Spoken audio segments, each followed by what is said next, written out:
y seguridad. Quiero dar un agradecimiento enorme, como ya lo he dicho, al equipo de la Organización Internacional del Trabajo, particularmente de la Oficina para los Países Andinos, referente a las actividades para los trabajadores y también a la salud y seguridad y al diálogo social. En las personas de Eduardo Rodríguez, de Ítalo Cardona y también a la Organización Panamericana de la Salud, en presencia el día de hoy de Álvaro Wittenberg.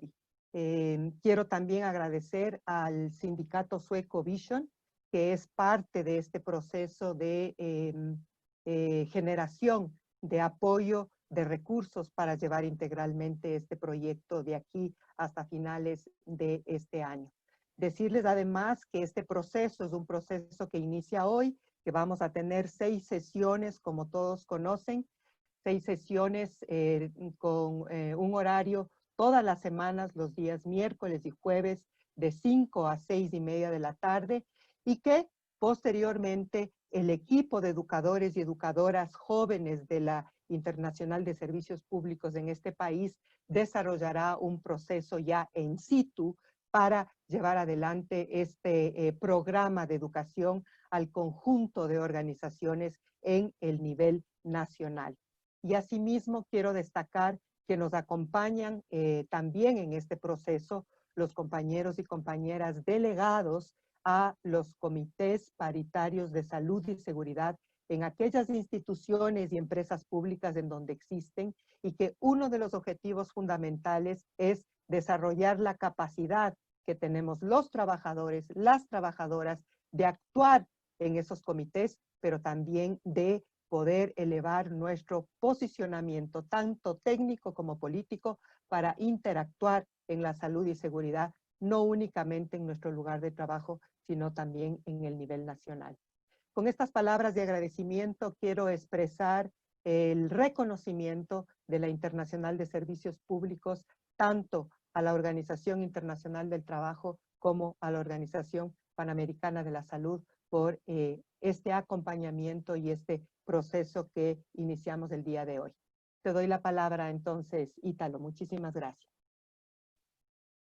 Verónica, muchas gracias. Muy buenas tardes, compañeros, compañeras, colegas. Unas breves palabras de un saludo fraternal a cada uno de ustedes y trasladarles el compromiso que tiene la oficina de la OIT para países andinos para contribuir con este esfuerzo que la ISP está desarrollando en el Ecuador, con el objeto de fortalecer las competencias, los conocimientos, que es tan importante en este momento, los conocimientos que debemos de tener sobre cómo poder identificar, prevenir y mitigar el contagio del COVID-19. Es importante tener la información suficiente y, por supuesto, es doblemente importante el poder llevarlo a la práctica. Este esfuerzo que ha venido siendo coordinado por mi colega Eduardo Rodríguez, especialista de actividades para las organizaciones de trabajadores de la OIT, y por supuesto con mi colega Snyder Guataquí, que es responsable del tema de seguridad y salud en el trabajo de la OIT, y con mi colega también Álvaro de la OPS, que nos está acompañando este día, el poder organizarnos y el poder trabajar juntos para darles una respuesta a esta necesidad, a este requerimiento, y por supuesto acompañar este liderazgo que la ISP está desarrollando en el tema. Nuestro compromiso, nuestro tema para poder llevar adelante este proceso es cómo ayudarles a ustedes para que en el marco de su contexto el poder identificar aquellos elementos que necesitan ser puestos en marcha, aquellos trabajos que tengan que fortalecerse a nivel de las empresas, a nivel de los territorios, para garantizar entornos de trabajo seguros y saludables. Eso es lo que queremos desde la OIT, eso es lo que nuestro compromiso desde la OIT, y esto es por lo que hemos trabajado muchas personas también aquí que está en esta sala. Mi colega, igual que Lali Malagón, que es responsable de comunicaciones, mi colega Freddy Fonseca, que nos está apoyando en todo este tema de la creación de estas salas, administración de las salas. Hay muchas personas que estamos de la oficina trabajando detrás de este esfuerzo. Les agradezco mucho a todas y todas y quiero desear el mejor de los éxitos en el desarrollo de esta iniciativa. Tengo el privilegio del día de mañana ser ponente en este curso, entonces no quiero seguir desarrollando mucho más los temas que mañana voy a tener más tiempo para abordarle, para conversar con ustedes, para escuchar sus preocupaciones, sus preguntas, para aprender de lo que está sucediendo y para que nosotros desde la OIT podamos dar una mejor respuesta en el trabajo que hacemos. Es un trabajo para ustedes, es un trabajo para fortalecer la organización sindical, es un trabajo para que la organización sindical pueda también activamente apoyar a todos los trabajadores y trabajadoras del Ecuador y para que pueda efectivamente también activamente el negociar, el dialogar con gobierno, con empleadores para una construcción de una respuesta conjunta frente a este tema que nos afecta a todos y a todas. Esta es nuestra tarea, este es nuestro trabajo, estamos felices de poder hacerlo, estamos muy emocionados de poder comenzar esta iniciativa que nos tendrá unas semanas junto a ustedes y que por supuesto esperamos que los conocimientos que podamos compartir, la experiencia que podamos compartir les sea útil, les sea no solamente para enriquecer su mismo saber, sino que para llevarlo a la práctica y para poder avanzar en este contexto que es difícil para todos y que sé que es difícil en el Ecuador. Mis mejores deseos, mis mejores éxitos en todo este ejercicio y bueno, los dejo con mis saludos y le paso la palabra a mi colega Snyder Guataqui, que coordinaría, digamos, la dinámica, explicaría brevemente en qué va a consistir estas sesiones, perdón, que vamos a desarrollar muy brevemente y a partir de eso darle la palabra a nuestro colega Álvaro Wittenberg de OPS, a quien agradecemos mucho su colaboración y su tiempo para estar aquí con nosotros. Muchas gracias. Bueno, muy buenas tardes a todos. También es un gusto poder acompañarlos en este proceso de formación. Rápidamente quiero contarles el día de hoy, como les mencionaba, vamos a desarrollar una sesión de hora y media hasta las 6:30. La idea es que una vez yo termine le voy a pasar la palabra al colega Álvaro, quien va a desarrollar su capacitación como tal y faltando unos 20 minutos yo lo interrumpiré para que comencemos la sesión de preguntas. Recuerden que pues vamos a tener 6 sesiones. Esta primera sesión hace referencia a los fundamentos y generalidades del agente causal SARS-CoV-2 y de la enfermedad COVID-19. Una segunda y tercera sesión que va a ir orientada a la gestión de peligro biológico y a las medidas de prevención y control que se pueden tener en materia de seguridad y salud en el trabajo y para cumplir el triángulo de protección, las medidas de prevención y control que se deben tener en la comunidad, tanto en el transporte como en los hogares. Y finalmente, como tal, vamos a tener unas sesiones, una sesión 5 y 6, que vamos a desarrollar un poco orientada a las organizaciones sindicales, sus responsabilidades y el rol dentro de la prevención y mitigación del virus. No siendo más, les agradezco, reitero nuevamente, les voy a pedir el favor de que tengamos los micrófonos cerrados para poder tener una mejor, mejor desarrollo de la reunión. Y con esto le paso la palabra a mi colega Álvaro. Muchas gracias.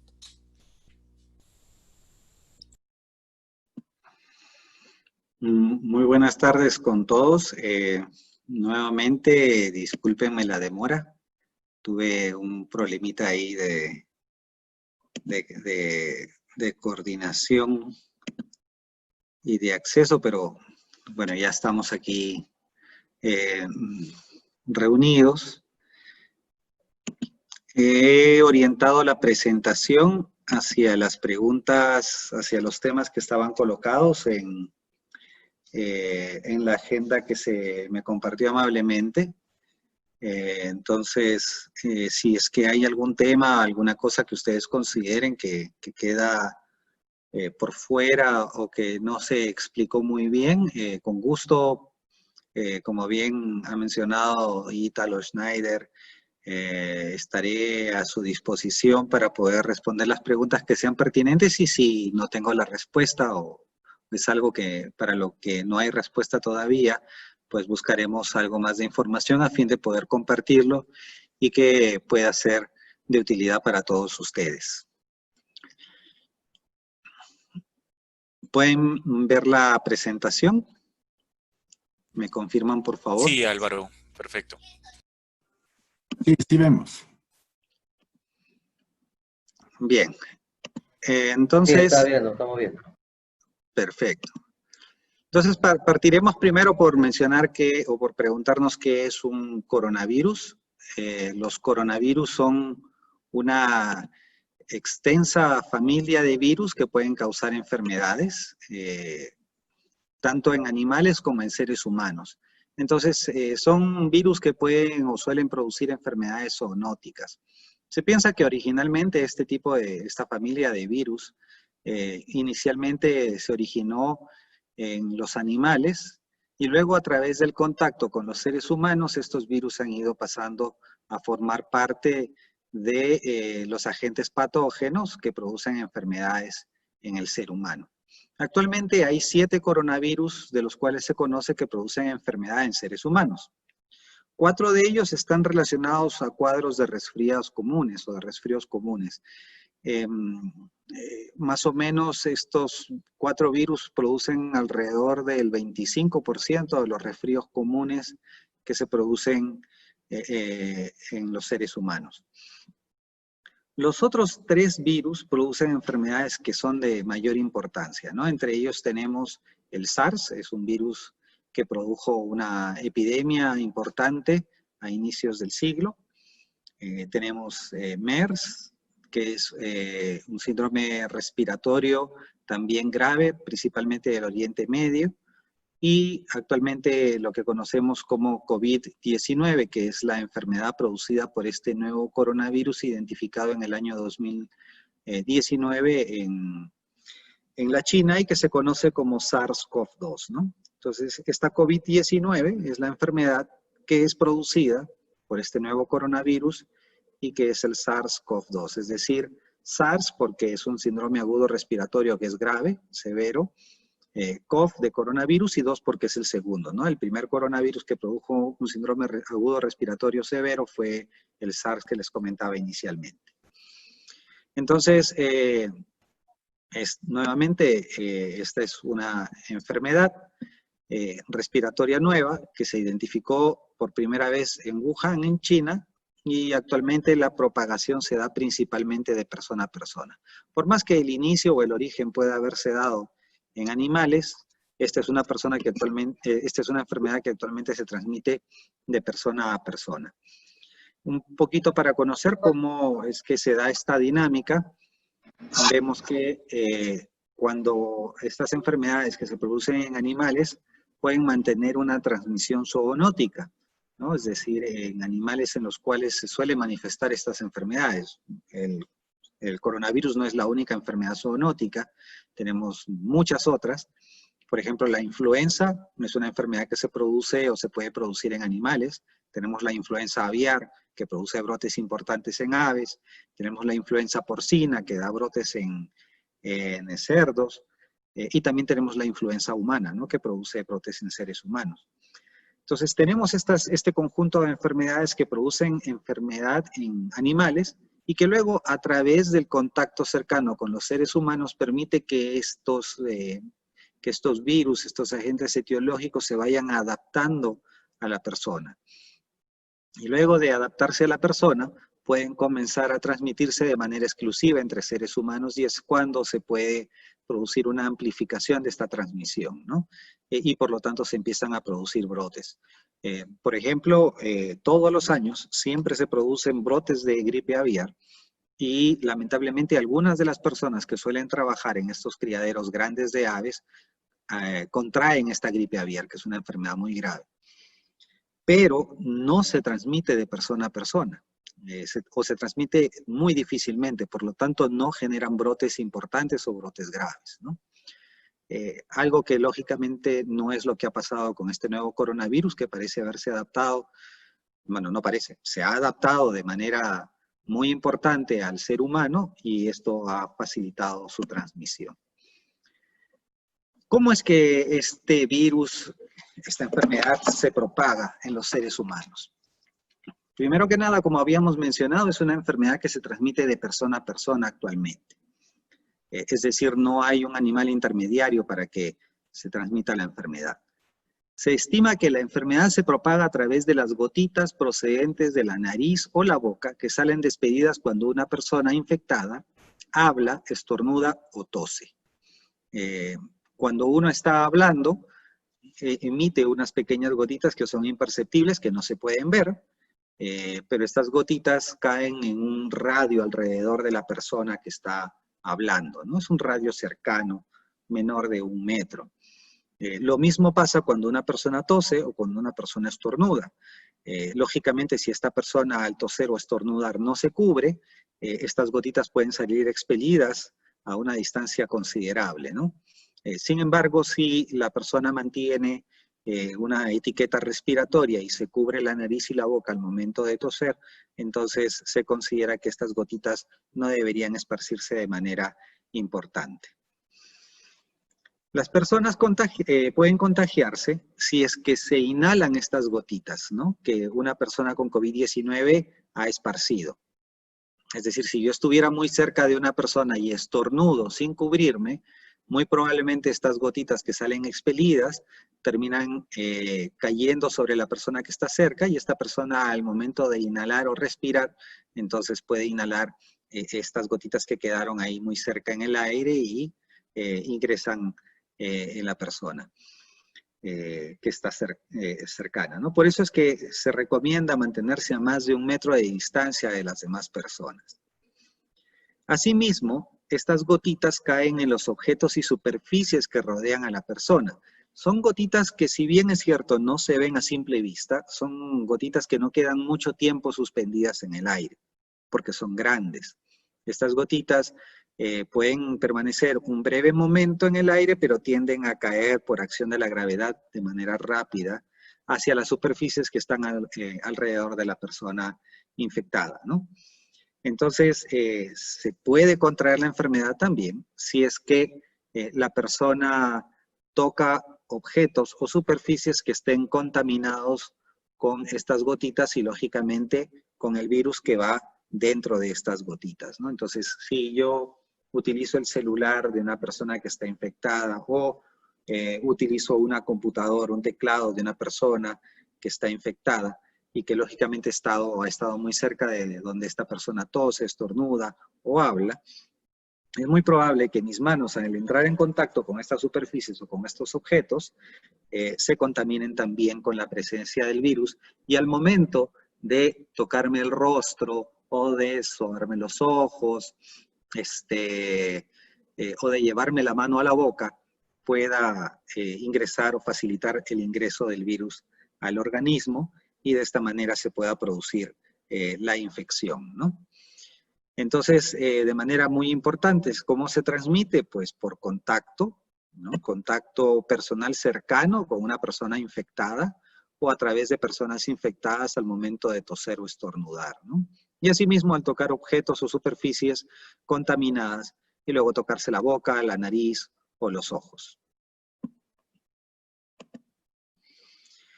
También hay otra forma de transmisión que principalmente se da en los servicios de salud o en algunas otras áreas donde se pueden producir o se pueden generar de manera importante aerosoles. ¿Qué son los aerosoles? Son unas gotitas que son mucho más pequeñas que las que les he mencionado. Son tan pequeñas que sí pueden quedar flotando en el aire por un tiempo bastante amplio, ¿no? Pueden quedar unas horas flotando en el aire. Pero no se producen en cantidad importante, salvo cuando se realizan cierto tipo de procedimientos. Por ejemplo, cuando se intuba o se intuba a una persona que está enferma. Eso se hace en un área especial de un establecimiento de salud, en la cual mediante el uso de un laringoscopio que es este aparatito que ustedes pueden ver, que es de color gris, se introduce una sonda, un tubo endotraqueal que va a facilitar o va a permitir la ventilación de esta persona, ¿no? Usualmente no se realiza entonces en todas las personas enfermas con COVID, sino aquellas que van a requerir un soporte ventilatorio. Asimismo, cuando se realiza, por ejemplo, acciones de ventilación mecánica o acciones de resucitación, también se puede generar estos aerosoles.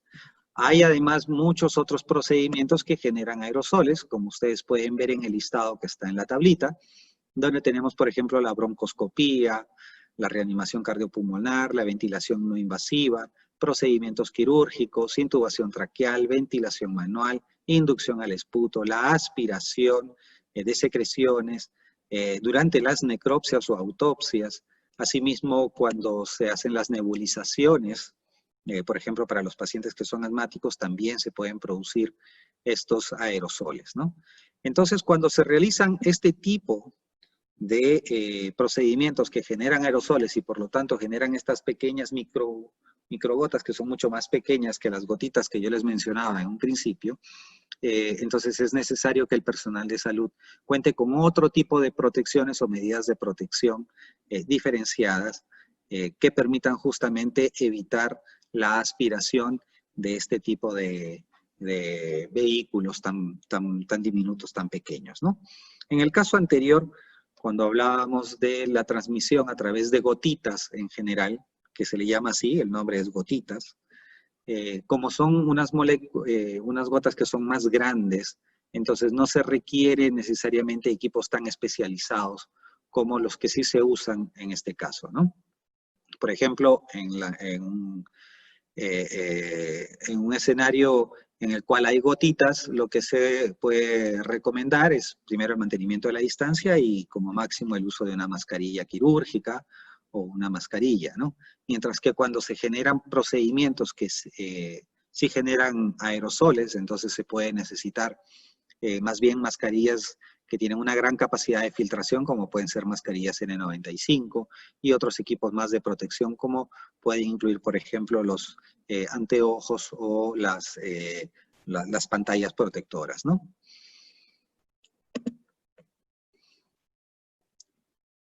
¿Cuánto tiempo es que este virus permanece en el medio ambiente?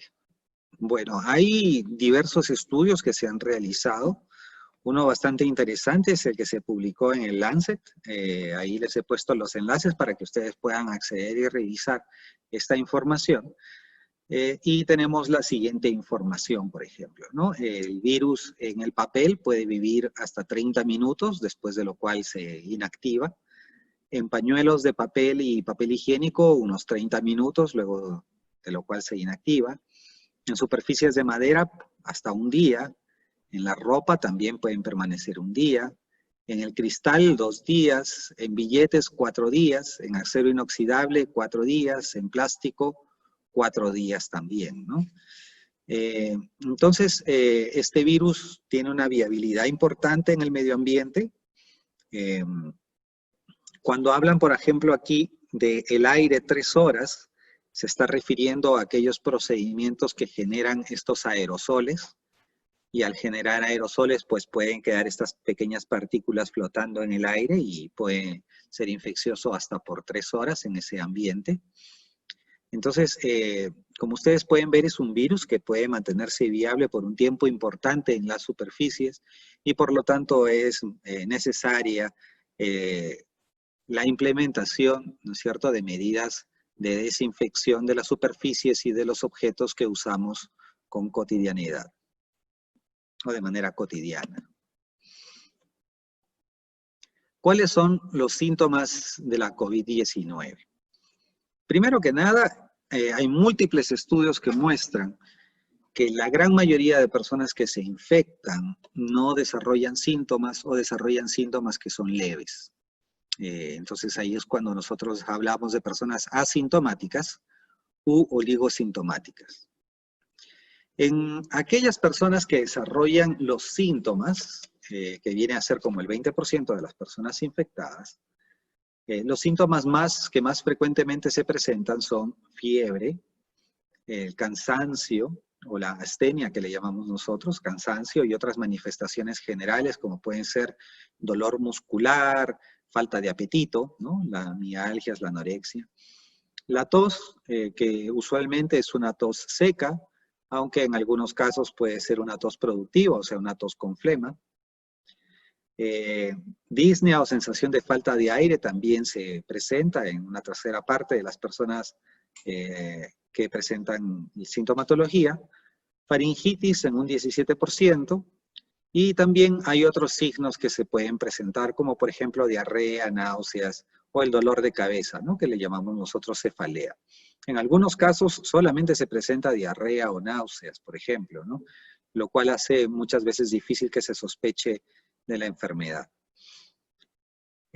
Felizmente es en la minoría de los casos, sin embargo también uno debe estar alerta, ¿no?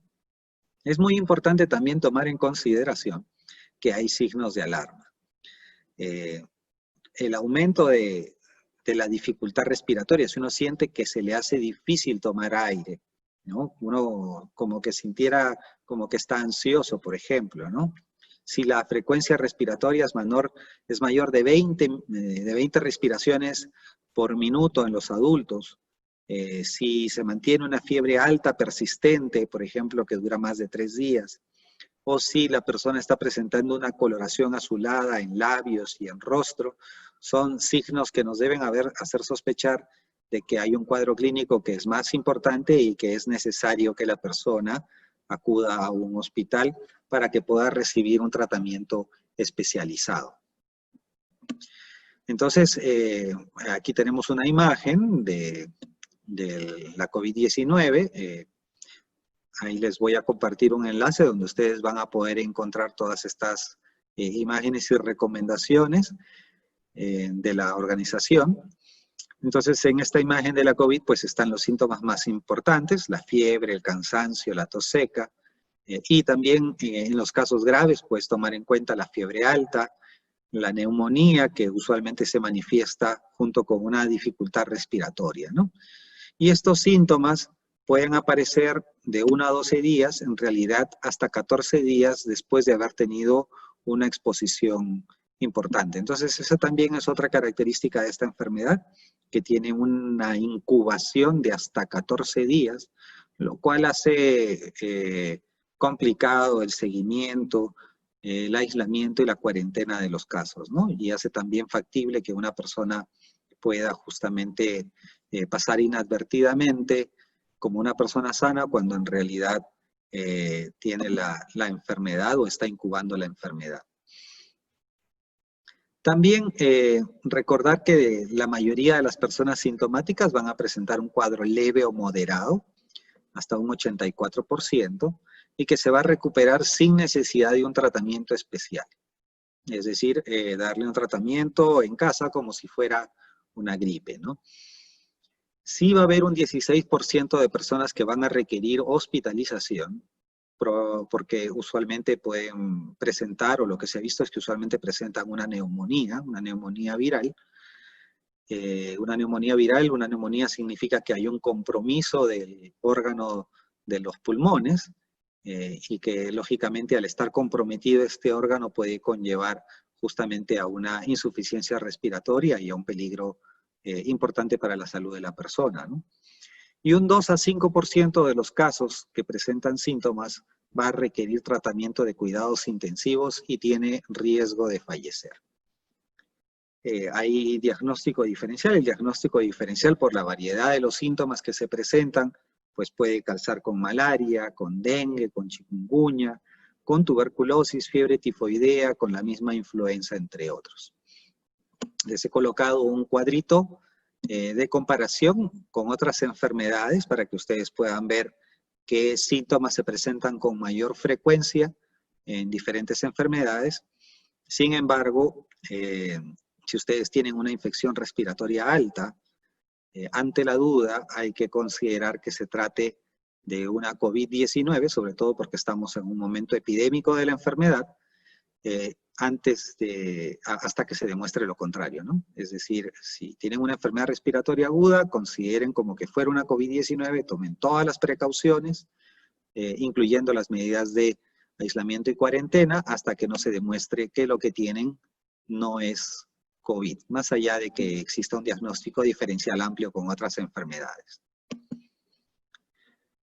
Los casos fatales, es decir, las personas que fallecen, están fuertemente asociados con la edad avanzada, personas mayores de 60 años, la presencia de comorbilidades, especialmente hipertensión y diabetes, los casos que presentan disnea, es decir, la sensación de falta de aire también se asocia con un cuadro clínicamente grave y que puede llegar a un desenlace fatal.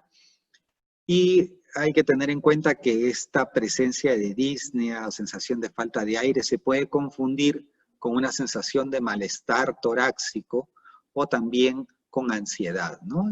Algunas personas pueden pensar que se sienten ansiosas, no hay que confiarse mucho en eso, es mejor acudir para que se haga una evaluación especializada en un hospital, y hay que tomar en cuenta también que puede progresar con rapidez. La causa de muerte es debido a una insuficiencia respiratoria progresiva y que luego se transforma en una insuficiencia multiorgánica, es decir, varios de los órganos del cuerpo fallan, comienzan a fallar, y eso es lo que produce el fallecimiento. La mayoría de los fallecimientos ocurre después de un periodo prolongado de enfermedad, usualmente de entre una semana, 10 días, 15 días, ¿no? Y no tenemos un dato preciso de cuál es la tasa de letalidad con respecto a la enfermedad, ya que es difícil de evaluar, ¿no? Dado que todavía no conocemos con precisión cuál es el denominador, es decir, el número real de infecciones. Sabemos quiénes son sintomáticos, sabemos qué proporción de estas personas sintomáticas pueden fallecer o tienen riesgo de fallecer, pero no sabemos en realidad, en función del total de personas que se infectan, cuál es el riesgo de fallecimiento. Entonces, para volver a enfatizar, las personas que tienen mayor riesgo de enfermedad grave son los adultos mayores de 60 años, las personas con enfermedades preexistentes como las diabetes, las cardiopatías, la hipertensión arterial, y también recordar que hasta el momento no tenemos vacuna, no tenemos tratamiento específico, principalmente tratamiento sintomático y algunos tratamientos que se han visto que funcionan para personas que tienen enfermedad grave, ¿no? Como por ejemplo puede ser lógicamente la oxigenoterapia y el uso de la dexametasona, principalmente para pacientes que están hospitalizados en unidades de cuidados intensivos. ¿De qué manera podemos diagnosticar esta infección, esta enfermedad? Pues de acuerdo a las recomendaciones de la Organización Mundial de la Salud, la primera opción diagnóstica es la prueba molecular mediante la prueba de reacción en cadena de polimerasa en tiempo real, que es la RT-PCR, ¿no? RT-PCR, perdón. Entonces, esta prueba lo que nos permite es identificar a las personas que tienen una infección activa, especialmente en aquellos que están comenzando síntomas, ¿no? Es decir, si una persona inicia síntomas de enfermedad respiratoria aguda, que tenga fiebre, que tenga dolor de garganta, entonces uno puede pensar que se está frente a una COVID-19 y se le hace la prueba de PCR, que se hace mediante un hisopado nasofaringeo, es decir, un hisopo es un instrumento, un palito largo que tiene una punta una punta blanda que sirve justamente para raspar y conseguir una muestra de las células y de la mucosa que se encuentra en la parte posterior de la nasofaringe. Entonces tiene que entrar muy al fondo para poder hacerse la prueba, ¿no? Yo les voy a contar que a mí me han hecho esa prueba ya 3 veces. Es bastante fastidiosa, y los que hacen la prueba le dicen a uno que no está bien hecha si es que no lo han hecho llorar, ¿no? Si es que uno no ha botado unas cuantas lágrimas al momento que le han hecho la prueba, probablemente ha estado mal hecha. Entonces es una prueba un poco incómoda, pero es la mejor prueba que tenemos para diagnosticar una infección activa Y claro, eso siempre relacionado con la presentación de síntomas, ¿no? Hay otras pruebas también moleculares automatizadas que se están utilizando, que se pueden utilizar y que también son recomendables, como por ejemplo las que están utilizando los equipos del GeneXpert o los COBAS o los Abbott, pero igual se tiene que hacer la obtención de muestra a partir del hisopado nasofaringeo. Cuando hay también una enfermedad, cuando esta enfermedad produce tos y es una tos que produce flema, secreción, entonces también se podría obtener una muestra de esputo, por ejemplo, para poder hacer el diagnóstico, ¿no? En personas que están hospitalizadas se puede utilizar también una broncoscopía y otros procedimientos, pero que son invasivos y que usualmente no se hacen en personas que no están hospitalizadas, también para obtener secreciones de la vía respiratoria, en este caso ya de la vía respiratoria baja, ¿no? Y también se puede hacer la prueba de PCR. También se recomienda o se sugiere que ante la falta de pruebas moleculares se puedan utilizar otras plataformas que se basan en la detección de antígenos, pero hay muy poca disponibilidad actualmente de este tipo de pruebas, ¿no? No se recomienda el diagnóstico usando pruebas para identificación de anticuerpos, como por ejemplo las pruebas rápidas, dado que actualmente estas pruebas rápidas tienen poca confiabilidad y no se ha podido hacer un estudio muy escrupuloso de la calidad que estas pruebas tienen, ¿no? Eso por un lado. Y por otro lado también, a que justamente los anticuerpos en esta enfermedad demoran en producirse. Para tener una seguridad del uso de un resultado de estas pruebas que se basan en anticuerpos, uno tiene que esperar aproximadamente unos 10 a 15 días después del inicio de síntomas para poder detectar justamente la primera inmunoglobulina de defensa, que es la inmunoglobulina M, que es el primer anticuerpo que se eleva, y uno puede esperar hasta 3 semanas para poder detectar la otra inmunoglobulina, que es la inmunoglobulina G, que es un marcador de inmunidad a largo plazo, ¿no?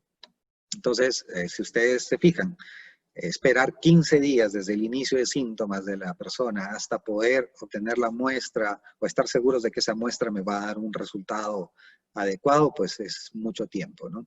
Mucho tiempo, sobre todo para tomar las medidas de prevención oportunamente.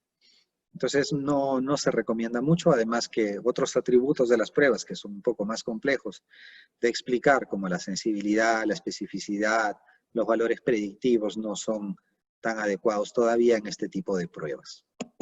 Entonces, puede ser que salga positiva y la persona no tener la enfermedad, o puede ser que salga negativa y que la persona sí tenga la enfermedad, ¿no? No son muy confiables. Entonces, tomando en cuenta toda esta información, nos planteamos pues cuáles son las medidas de prevención.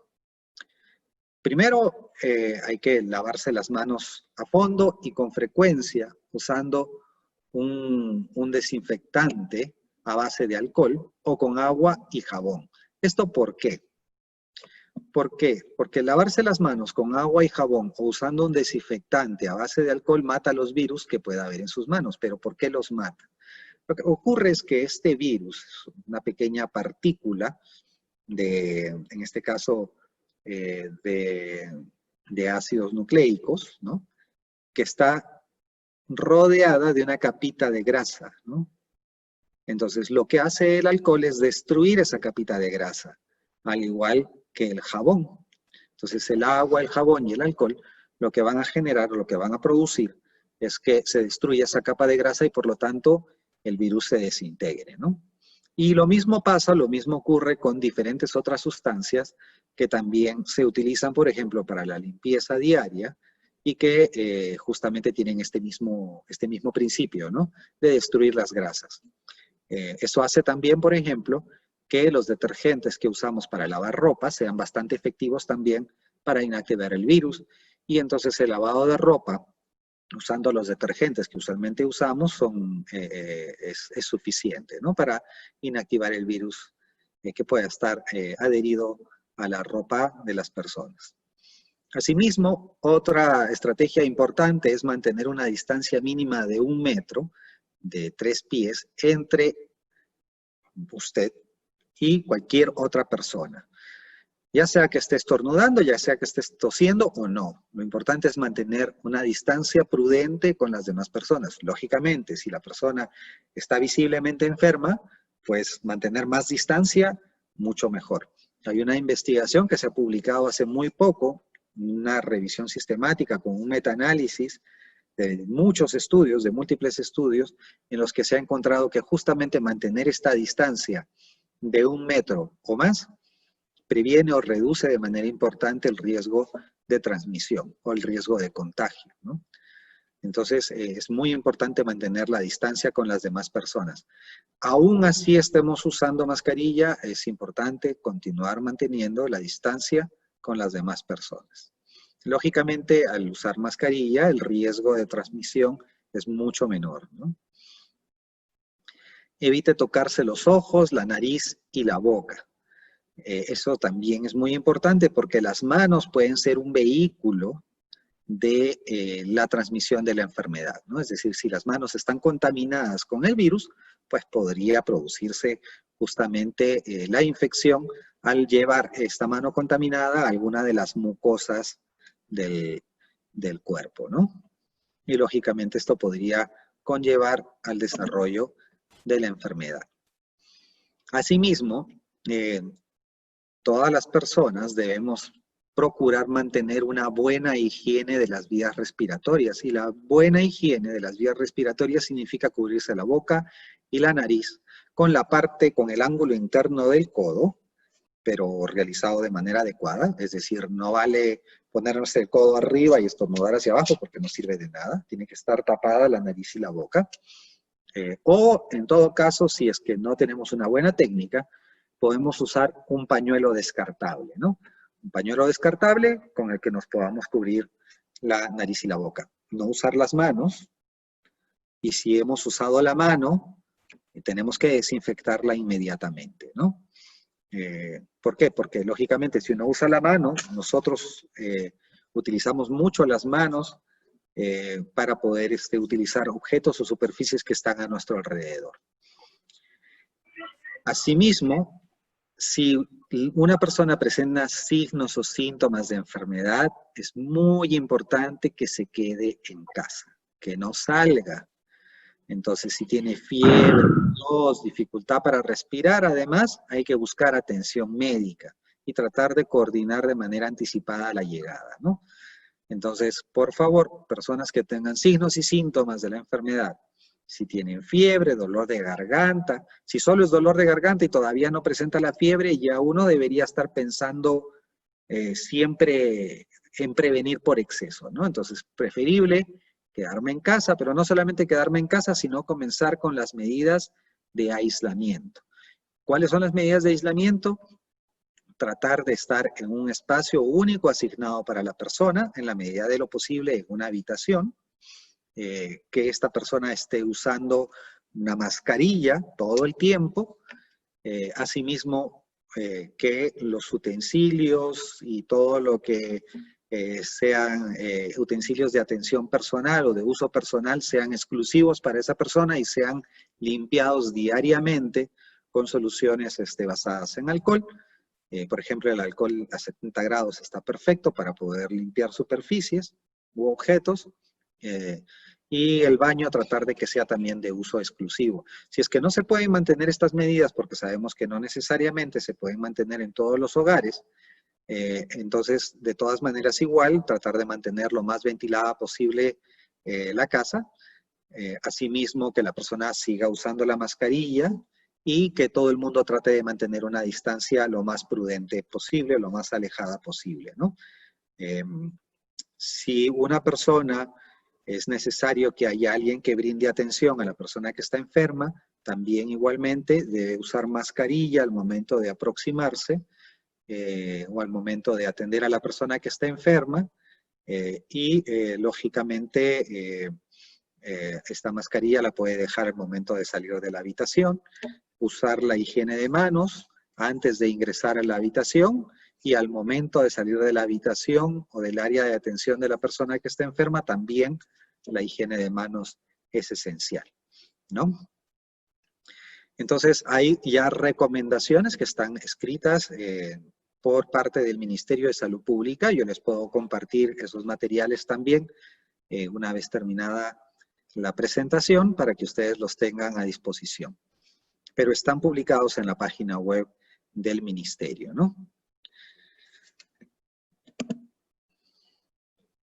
Entonces, las medidas básicas son medidas de responsabilidad individual, ¿no?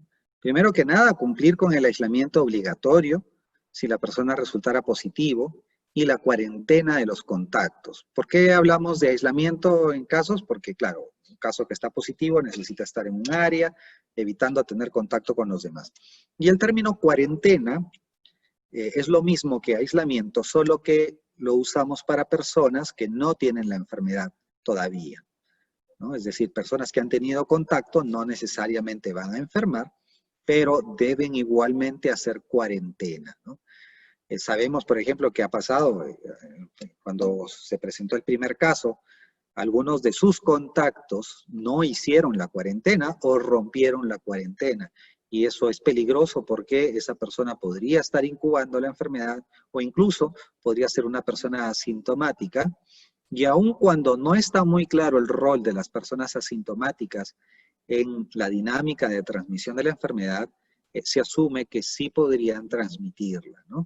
Entonces, como les digo, siempre tratar de pecar por exceso en el caso de la prevención de la enfermedad. Asimismo, cumplir con los lineamientos nacionales que dictan las autoridades del país. Hay lineamientos nacionales que están orientados o que están relacionados al retorno al trabajo. Entonces es importante ver qué es lo que dicen estos lineamientos y tratar de seguirlos. Asimismo, los lineamientos con respecto al uso, por ejemplo, de medidas de prevención o medidas de protección cuando uno está en la comunidad, cuando uno está fuera del domicilio, también es importante, así como los otros lineamientos de distanciamiento social que se han ido implementando, ¿no? Entonces es muy importante continuar con estos lineamientos. Por otro lado, Álvaro, excúseme, quedan 5 minutos para que iniciemos el proceso de preguntas. Qué pena. ¿Cómo no? Ya estoy acabando. Asimismo, no asistir a eventos masivos, reuniones sociales, eventos religiosos y todo evento que represente un riesgo de exposición.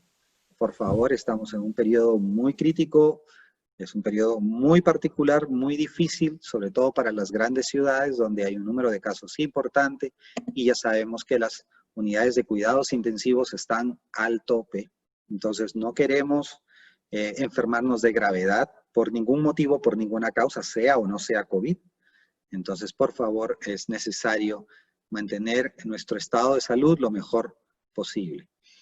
Entonces, solo para recordar los 5 pasos clave para combatir el coronavirus: las manos, una adecuada higiene de manos, que puede ser agua y jabón o el uso del alcohol gel, sustancias con alcohol. Por favor, no usar estas sustancias que se usan para desinfección de superficies inertes o de cuerpos inertes en seres humanos, ¿no? Para seres humanos, agua y jabón, el alcohol. Uso del codo o alguna otra medida para justamente cubrirnos la nariz y la boca al momento de toser y estornudar. No tocarse la cara o el rostro con manos que no estén previamente lavadas o desinfectadas. Mantener una distancia mínima de los demás, no importa si estamos usando mascarilla o no. Y si uno siente que está enfermo, por favor, quedarse en su domicilio para evitar transmitir la enfermedad. Insistiendo nuevamente, estas son las medidas para protegerse y proteger a los demás. Y en este tiempo de flexibilización de medidas, hay que evitar las 3C. Evitemos los lugares cerrados con poca ventilación. Evitemos los espacios concurridos o abarrotados de personas. Y evitemos el contacto cercano como conversaciones cara a cara. Perdón, mi hijo me está interrumpiendo un segundo. Por eso es lo que a veces, si ve. Pero, pon la foto ahí. Y finalmente... Perdón, Álvaro. Ya cerraron el micrófono. Sí, no, y bueno, y finalmente algunas recomendaciones con respecto al uso de las mascarillas. Hay orientaciones para el uso de las mascarillas de tela. Entonces ahí les he puesto la página web donde las podemos obtener. Estas orientaciones están en inglés. Esperemos tener pronto ya estas mismas recomendaciones en español para que las podamos tener en un idioma más asequible a nosotros. Y eso es lo que queríamos compartir. Quería compartir con ustedes. Por favor, si hay preguntas, quedo atento. Cambio. Bueno, muchas gracias Álvaro, muy buena su presentación, le agradecemos mucho. Voy a comenzar a hacer la sesión de preguntas. Para ello, pues recopilamos cada una de las que nos estaban escribiendo por el chat. Voy a comenzar a leerlas poco a poco para darle flujo y respuesta a estas que voy a mencionar, y posterior a ello, dependiendo del tiempo que tengamos, iremos dando la palabra a algunas de las personas. Entonces, la primera que nos dice Gabriel: en los casos de aerosoles, ¿se puede considerar a las duchas en las áreas de vestidores de los centros operativos?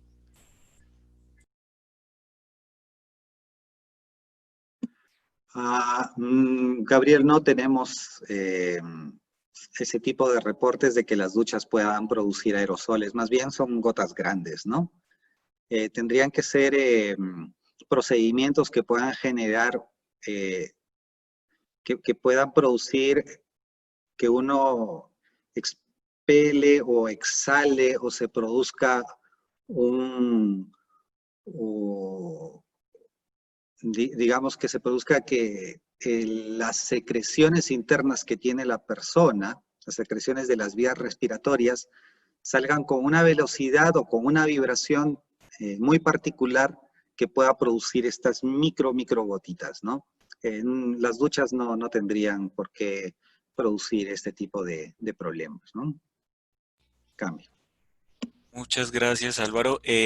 Santiago nos dice: ¿puede darse incubación en 5 días después de un contacto o necesariamente deben ser 14 días? Claro, el periodo, perdón, tal vez no me quedó muy claro, ¿no? El periodo es desde 1 hasta 14 días. Entonces, es un periodo bastante variable, ¿no? Yo podría tener contacto con una persona el día de hoy y ya mañana estar presentando algunos síntomas. Entonces, es muy variable. Puede ir desde 1 hasta 14 días. Es lo más... Ahora, el tiempo o la mediana es aproximadamente de 5 a 7 días, ¿no? Es el tiempo promedio que demora en presentarse los síntomas, pero puede demorar hasta 14 días. Por eso es que se pide que la cuarentena de los contactos sea por 14 días, tratando de buscar la presentación de signos y síntomas después de la exposición de riesgo. Bueno, Ángela nos dice: en los casos de pacientes que tienen síntomas leves, igualmente son personas que pueden producir contagios a otras personas y deben mantenerse en cuarentena. Sí, por supuesto, las personas que tienen síntomas y que están confirmadas para la enfermedad pueden transmitir la enfermedad con seguridad, ¿no? Lo que dije es que las personas que son asintomáticas, es decir, aquellas que no presentan ningún síntoma, no se tiene muy claro qué tanto pueden magnificar la transmisión de la enfermedad. Hay algunos estudios que se han hecho y que han encontrado que hay ciertas personas asintomáticas, digo ciertas porque son pocas, no se ha podido determinar que sean muchas, que ciertas personas asintomáticas tienen una carga viral alta, a pesar de que son asintomáticas, y podrían excretar una gran cantidad de virus, ¿no? Sin embargo, la mayor cantidad de estudios o de observaciones muestran que la excreción y la carga viral es mucho menor. Por lo tanto, se asumiría que la transmisión también es menor. Vemos, por ejemplo, que en niños que son muy pequeños, pareciera ser que ellos no juegan un rol muy importante en la transmisión. Sin embargo, sí pareciera ser que los niños ya un poco más grandes, como de 10 a 19 años, sí pueden jugar un rol más importante en la transmisión de la enfermedad en la comunidad, ¿no? Cambia. Perfecto. Dice Marlon: Buenas tardes. ¿Qué tan efectiva es la prueba de sangre? La prueba de sangre es la prueba de detección de anticuerpos y no es muy efectiva, ¿no? Si le podríamos llamar efectiva. Ya sea porque la sensibilidad no es muy buena, porque la especificidad tampoco suele ser muy buena y porque se demora mucho tiempo en darnos un resultado o en ser positiva, ¿no? Como yo les decía, demora aproximadamente unos 15 días desde el inicio de síntomas hasta que se producen anticuerpos en cantidad suficiente como para que estos puedan ser detectados por una prueba de manera eficiente o adecuada. Y en el caso de la IgG, que es el que nos provee supuestamente de inmunidad a largo plazo, y digo supuestamente porque todavía no está muy claro el tiempo de inmunidad que produce la enfermedad, entonces no está muy claro, o sea, la elevación de esta IgG se produce aproximadamente 3 semanas después del inicio de síntomas. Entonces, no son muy buenas pruebas como para hacer diagnóstico de la enfermedad y no se recomiendan para eso, ¿no? Más adelante, lo que se está queriendo hacer es tratar de utilizar estas pruebas para determinar la fracción, el porcentaje de la población que puede haber sido afectada, por ejemplo, ¿no? Pero no para un diagnóstico inicial, temprano ni oportuno. Cambio. Bueno, nos pregunta Ray, si un compañero tuvo la COVID, ¿ya no le puede caer? Creería que es contraer, o si él ya no vuelve a contraerla. Lo que sabemos hasta el momento es que si bien hay sospechas de que algunas personas podrían haber tenido una reinfección, estos siguen siendo sospechas hasta el momento nada más, ¿no? No hay evidencia fáctica de que hayan habido recaídas, o más que recaídas, reinfecciones. No obstante, hay algunos estudios que han mostrado que esta enfermedad, la inmunoglobulina G que yo les hablaba, que produce la inmunidad a largo plazo, pareciera que tiende a disminuir de manera importante en los siguientes meses después de producida la infección. Si esto significa que se reduce la inmunidad, no lo sabemos, ¿no? No sabemos todavía hasta dónde dura la inmunidad por la enfermedad. Y bueno, es lo mismo en el caso de las vacunas, ¿no? Si bien ya hay vacunas que están en estudio y algunas de ellas ya han pasado hasta un nivel de fase 3 porque han mostrado cierta eficacia y seguridad, no se sabe todavía qué tiempo de inmunidad podrían proveer y hasta dónde podrían generar inmunidad a largo plazo. Esto porque es una enfermedad que es nueva, realmente es nueva, y sobre coronavirus no se había investigado tan exhaustivamente en el pasado tampoco, ¿no? Pareciera ser, por ejemplo, que los coronavirus que producen los resfríos comunes proveen una inmunidad que es temporal, ¿no? Puede durar unos 12 meses y después es una inmunidad que se desvanece y uno puede volver a infectarse, ¿no? No sabemos exactamente cómo funciona la inmunidad contra esta enfermedad y no sabemos tampoco cuánto dura. Cambio. Bueno, vamos a leer otra pregunta de las que nos están escribiendo y posterior a ello vamos a darle la palabra a Henry que nos quiere hacer una inquietud. Entonces voy a leer la última pregunta escrita. Las instituciones que están realizando trabajo presencial, una vez que sus miembros ingresan con certificados negativos, si cada fin de semana realizan actividades personales donde hay multitud, ¿qué seguridad tenemos de no contagiarnos? Ninguna.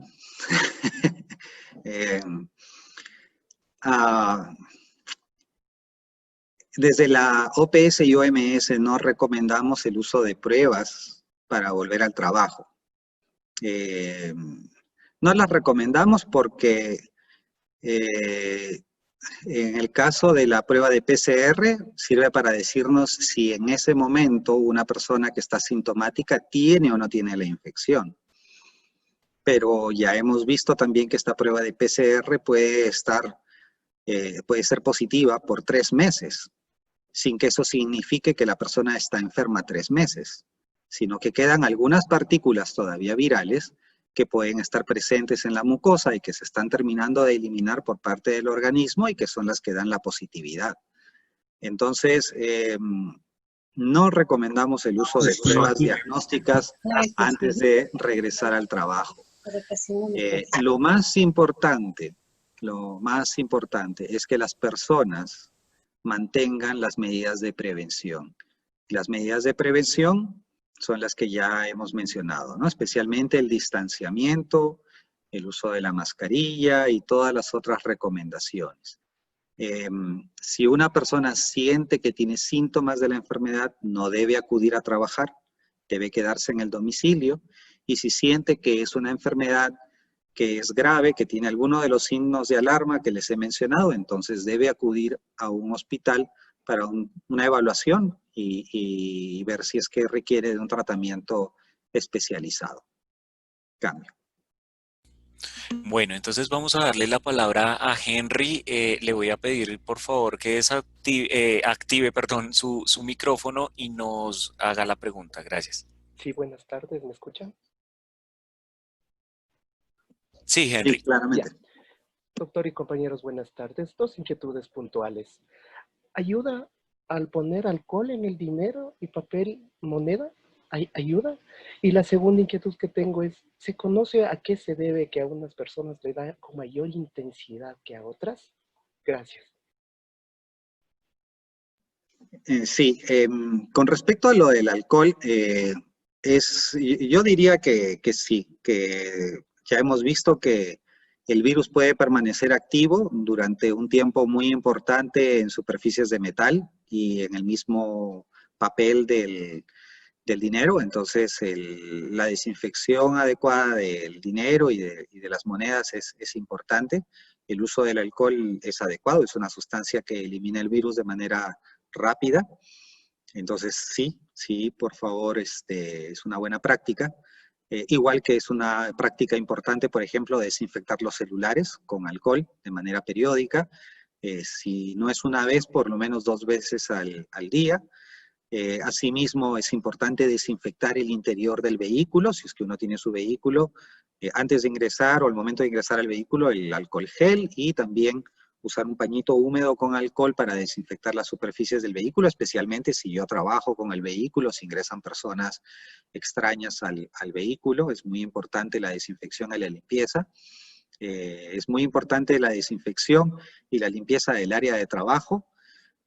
Por más que todos estemos usando mascarillas, sabemos que las manos y los guantes pueden ser mecanismos de transmisión, pueden ser áreas que se contaminen con el virus, y podemos ir llevando con los guantes o con las manos el virus a diferentes lugares, ¿no? Entonces es muy importante esta desinfección y limpieza. El uso del cloro también es importante para la desinfección, entonces el uso de agua clorada en las cantidades suficientes, por supuesto, así como la limpieza de los pisos con la lejía, es buena y es una buena práctica, ¿no? Sí hay que tener mucho cuidado, nuevamente les pido por favor, con la ingesta de estas sustancias que se usan para superficies inertes, pero que no son seguras para personas o seres vivos, ¿no? Por ejemplo, el dióxido de cloro en concentraciones altas puede intoxicar a las personas. El uso de la lejía o el cloro directamente también puede ser nocivo para las mucosas de las personas. Entonces hay que tener mucho cuidado, ¿no? Eso es lo que podría decir con respecto a eso. Y en relación a por qué hay personas que desarrollan enfermedad más grave, lo que se ha estado viendo es que estas personas que desarrollan un cuadro clínico más grave desarrollan lo que se llama una tormenta de citoquinas. ¿Esto qué significa? Significa que hay una sobrerespuesta del sistema inmunológico a la infección, y al generar una sobrerespuesta, entonces termina también afectándose el organismo y produciéndose este daño en múltiples órganos y luego el fallecimiento. Por eso es que se ha visto que en los casos graves el uso de la dexametasona, que es un corticoide, es una sustancia que reduce el efecto del sistema inmunológico, entonces tiene un efecto positivo, ¿no? Ayuda a reducir el riesgo de fallecer. Sin embargo, en personas que no tienen un cuadro clínico grave, el uso de dexametasona podría ser contraproducente por el mismo efecto que tiene de reducir la respuesta del sistema inmunológico, ¿no? Estaríamos impidiendo que nuestro sistema inmunológico responda de manera efectiva a la infección. Entonces, hay que tener mucho cuidado con eso, ¿no? Siempre se recomienda que sea manejado por un especialista, por un médico. Entonces, sí, hay personas con mayor riesgo y las que se ha visto que tienen mayores riesgos están relacionadas justamente al tema de la edad. Pareciera que ser que a mayor edad la respuesta del sistema inmunológico tiende a ser un poco más desorganizada y un poco más exagerada. Y por otro lado, también las personas que tienen ciertas comorbilidades que podrían estar también relacionadas a un peor pronóstico, ¿no?, de la enfermedad. No sé si me dejé entender, me dicen por favor.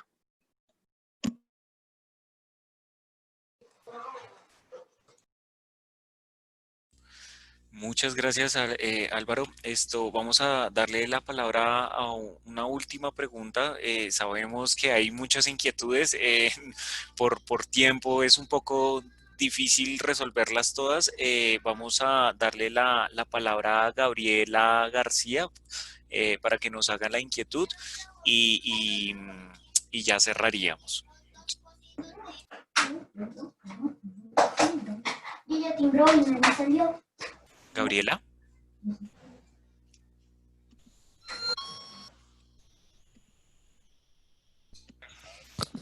Como que no está ahí. ¿Será que alguien de pronto quiere alzar la mano para ampliar alguna pregunta o algo?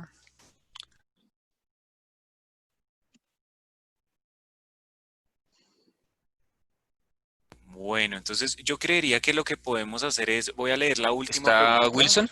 Wilson, ¿ya? Wilson, por ahí alza la mano, sí. ¿Sí me escuchan, por favor? Sí, perfecto. Bueno, yo tengo una inquietud desde una experiencia propia. Quisiera preguntar qué tiempo dura el virus en el cuerpo. Yo tuve contacto con una persona infectada y aparentemente en la radiografía me salió positivo el diagnóstico. Pero en el hisopado que me hicieron salió negativo. Digo, tal vez me hice muy temprano el examen. A los 15 días me hice un examen cuantitativo en sangre y también salió negativo. Pero los primeros 8 días los síntomas sí que fueron fuertes. Estos últimos 15 días se han mantenido unos síntomas leves. Por eso mi pregunta, ¿qué tiempo dura el virus y si es recomendable a esta altura hacerme un nuevo examen, un hisopado? Sí, es bastante variable, ¿no? Es bastante variable cuánto tiempo puede estar el virus en el individuo. Por ejemplo, hay personas en las cuales han estado enfermas, especialmente aquellas que se han hospitalizado porque han tenido cuadros más graves, en los cuales se ha podido hacer la detección del virus, como les menciono, todo el tiempo que han estado con los síntomas de la enfermedad, ¿no? Mientras han estado con los síntomas de la enfermedad, el virus ha estado presente y han estado excretándolo. Pero en aquellas personas que no tienen síntomas de la enfermedad, esta excreción viral es mucho más corta, aproximadamente máximo son 10 días, ¿no? Entonces hay nuevas recomendaciones que han salido ya por parte de la misma Organización Mundial de la Salud y de los centros de epidemiología, de prevención y control de enfermedades de los Estados Unidos, o sea, los CDC, en los cuales se menciona que el riesgo de transmitir la enfermedad está presente por lo menos 10 días desde el inicio de síntomas y hasta 3 días después de la finalización de los síntomas. ¿Sí? Entonces, por ejemplo, si una persona ha tenido síntomas por 5 días, todavía no cumplió los 10 días, entonces tendría que mantenerse aislada hasta que cumpla 10 días y después tendría que permanecer aislada otros 3 días más, es decir, hasta que se cumplan 13 días después del inicio de síntomas. Si una persona ha tenido o mantiene síntomas por 12 días, por ejemplo, y después de los 12 días ya no tiene síntomas de la enfermedad, entonces tendría que mantenerse aislada todavía otros 3 días más desde que terminaron los síntomas. Entonces, nuevamente, por lo menos 10 días desde el inicio de síntomas y 3 días después de la finalización de síntomas. Si es una persona que estuvo hospitalizada durante 20 días, entonces tendrá que mantenerse aislada por la probabilidad de contagio todavía otros 3 días extra, ¿no? 23 días desde el inicio de síntomas. Si fuera una persona que no tiene síntomas, entonces lo que se recomienda es que permanezca aislada por 10 días después de la fecha de resultado de la muestra. En el caso suyo, si todavía tiene síntomas de la enfermedad y usted quiere estar completamente seguro de que no la tiene, lo que podría hacer es una nueva prueba de PCR a fin de ver si es que en este momento tiene o no la presencia del virus, ¿no? No le recomiendo tanto las pruebas de sangre, porque lamentablemente no son muy confiables y podrían salir negativas o positivas y sería como tirar una moneda al aire, ¿no? 50% de chance de que sí tenga la enfermedad a pesar de que está negativo o de que no tenga la enfermedad a pesar de que sí está positivo, ¿no? No son tan confiables. Yo lo que recomendaría es que usted, si está preocupado por el tema, se haga una prueba, pero una prueba de PCR y claro, tomando en consideración justamente el hecho de que si fuera COVID, podría usted contagiar a alguien más y claro, si tiene síntomas respiratorios y todo lo demás, es necesario que esté en aislamiento en su domicilio con el uso de la mascarilla y todas las otras recomendaciones que les puedo compartir terminada la reunión. Voy a prender la luz por aquí, perdón. Bueno, yo quiero agradecerle a Álvaro, muchas gracias por su presentación. Quiero ya para dar un cierre y que de pronto Verónica nos ayude con unas palabras si ella gusta acá para el cierre. Solo darles una recomendación final. No se les olvide que para las siguientes sesiones ustedes se tienen que inscribir para cada una de las sesiones. Si ustedes ya hicieron el registro para Extra, en las siguientes deberán en cada uno de los links que les enviaron poder hacer el registro para poder participar en la capacitación. Darles las gracias a la ISP, darles las gracias a Álvaro, que viene en representación de la OPS, y pues paso la palabra a Verónica. Muchas gracias a todos por su participación y bueno, que estén muy bien.